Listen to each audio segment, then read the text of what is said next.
नमस्कार, स्वागत है आपका पॉलिटिकल पंचायत में। तुम्हारी औकात पहलगाम में आतंकी हमले के बाद केंद्र सरकार ने कई तरह के सख्त रुख अपनाए। पहले पानी बंद किया गया, इसके बाद कई तरह के समझौतों को भी रद्द कर दिया गया। इसके बाद पाकिस्तान के पास एकमात्र विकल्प बचा था यूएनएससी की मीटिंग में, जहां उन्होंने क्लोज डोर की मीटिंग बुलाई, लेकिन वहां पर भी उनको मुंह की खानी पड़ी। तो इस बारे में पूरी जानकारी लेंगे हम अपने सहयोगी हिलालदान के साथ कि आखिर यूएनएससी की मीटिंग में क्या बैठक, किस चीज को लेकर मीटिंग बुलाई गई थी, वहां पर पाकिस्तान को क्या सुनना पड़ा। देखिए दीपक, ये जो यूएनएससी के अंदर मीटिंग हुई थी, पहले तो ये समझना चाहिए कि पाकिस्तान इस बार यूएनएससी की मीटिंग बुलाने में कामयाब क्यों रहा। दरअसल यूएनएससी के जो टोटल 15 सदस्य होते हैं उसमें से पाकिस्तान अभी यूएनएससी का मेंबर है। 15 में से 5 स्थायी सदस्य होते हैं और 10 ऐसे मेंबर होते हैं जो रोटेट होते रहते हैं। भारत भी 2020-21 में यूएनएससी का मेंबर था। ये जो 10 मेंबर होते हैं, इनके पास में यूएनएससी की जो अध्यक्षता होती है वो हर महीने बदलती रहती है और इस महीने पाकिस्तान के साथ इसकी अध्यक्षता है। लिहाजा यूएनएससी में पाकिस्तान के पास में एक अथॉरिटी के रूप में वो होता है कि वो बैठक वगैरह बुला सकता है।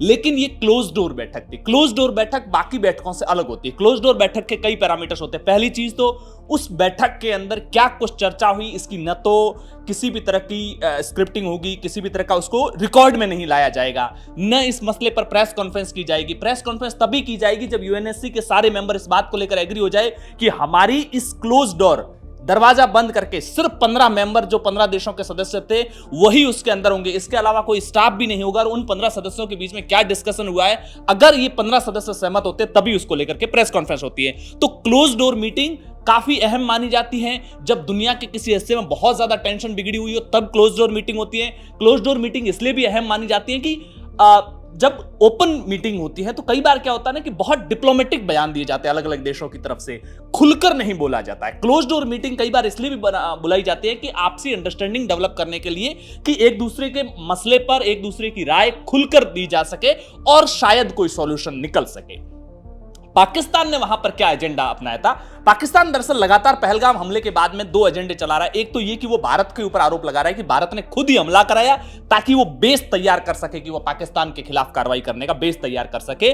और वो इस मसले का अगर एग्री हो जाता कोई भी यूएनएससी के मेंबर और या रिजोल्यूशन वगैरह या सहमति भी डेवलप हो जाती, तो फिर क्या होता कि इस मसले का अंतरराष्ट्रीयकरण हो जाता और हम अंतरराष्ट्रीय बिरादरी में मसले में फंस जाते।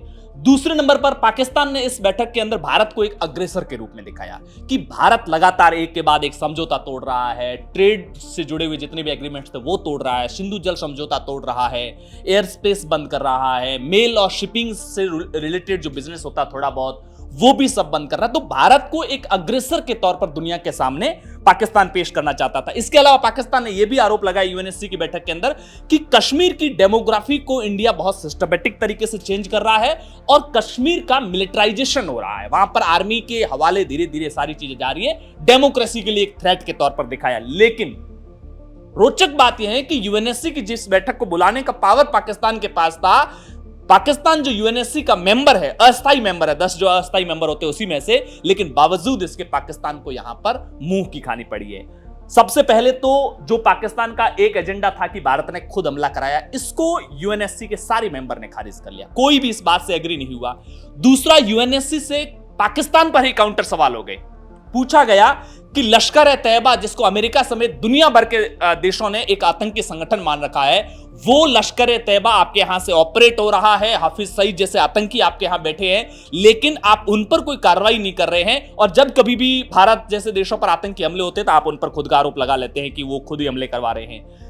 दूसरी इंपॉर्टेंट बात, और इस बात को लेकर के सिर्फ यूएनएससी नहीं पूरी दुनिया में कंसर्न है, जो आम लोगों पर हमला हुआ, ये कोई आर्मी बेस पर हमला नहीं था, ये कोई बॉर्डर पर हुआ मुठभेड़ नहीं था, ये आम लोगों, सिविलियन पर हमला हुआ। और सिविलियन पर जब कभी भी हमला होता, चाहे फ्रांस में एक आतंकी अटैक हुआ था, पूरी दुनिया हिल गई थी। इजराइल के अंदर जिस तरीके से हमास ने पिछले साल किया, पूरी दुनिया हिल गई थी। तो सिविलियन पर अटैक होना ये यूएनएससी समेत दुनिया के दूसरे देशों के लिए बड़ा कंसर्न है। लिहाजा वो पाकिस्तान को इस मामले में किसी भी तरह की रियायत देने के मूड में नहीं है।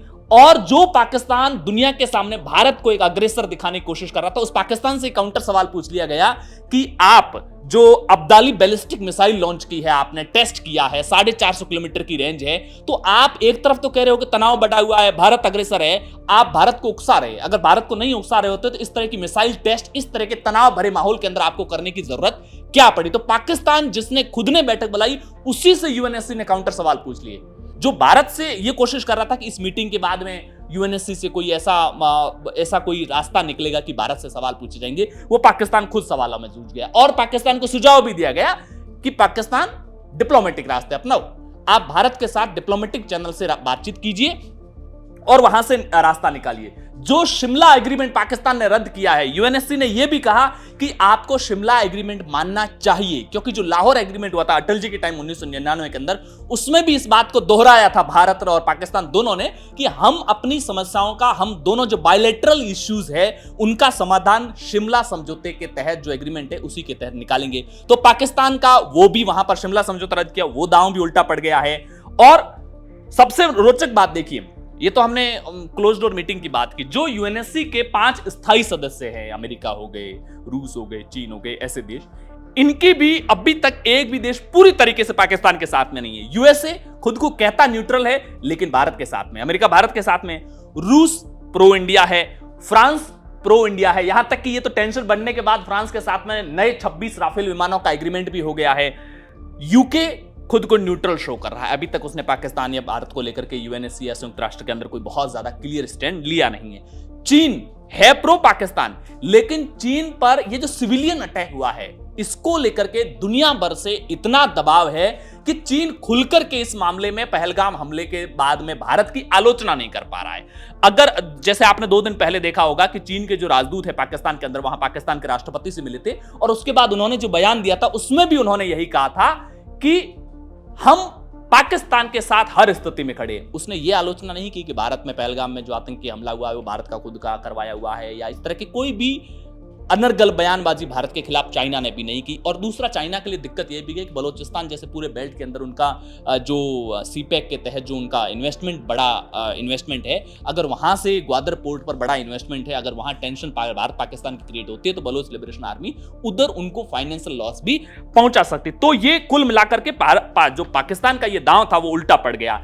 एक है ना, दुनिया के लेवल पर एक सेंटिमेंट भी डेवलप हो चुका है। एक, आप 2019 में 370 हटाई, उसके बाद भारत की तरफ से कश्मीर में लगातार विकास कार्यों को बढ़ावा दिया जा रहा है। हमने पिछले साल G20 की तमाम जो शेरपा मीटिंग्स वगैरह थी वो कश्मीर में कराई, दुनिया को हम कश्मीर दिखा रहे हैं कि कितना बदला हुआ कश्मीर है, और आप 370 का लगातार राग अलापते जा रहे हैं। दूसरी तरफ दुनिया इस बात से भी परेशान है, या फिर परेशान क्या, कभी कभी क्या होता है ना, दुनिया किसी मुद्दे में इंटरेस्ट नहीं लेना चाहती। क्यों नहीं लेना चाहती? यूएन का भी ये बहुत क्लियर कहना है कि 1947 में जब कश्मीर को लेकर भारत और पाकिस्तान की लड़ाई हुई थी, तब जो यूएन का जो प्रस्ताव पास हुआ था, 47 प्रस्ताव जो पास हुआ था, उसका पाकिस्तान ही पालन नहीं कर रहा है। तो आप वहां तो उस प्रस्ताव का पालन नहीं कर रहे हो, और जब आपको दिक्कत होती है तो आप दौड़े दौड़े यूएन आ जाते हो। तो कुल मिलाकर के यूएनएससी जो आखिरी उम्मीद थी पाकिस्तान की, वहां पर पाकिस्तान को मुंह की खानी पड़ी। तो ये जो खबर सामने आई थी यूएनएससी से, जहां पर पाकिस्तान को फिर से एक बार कह सकते हैं कि पानी पानी होना पड़ा, यानी कि जहां भारत ने पानी बंद कर दिया है वहां उनको चुल्लू भर पानी भी नहीं मिला है डूबने के लिए।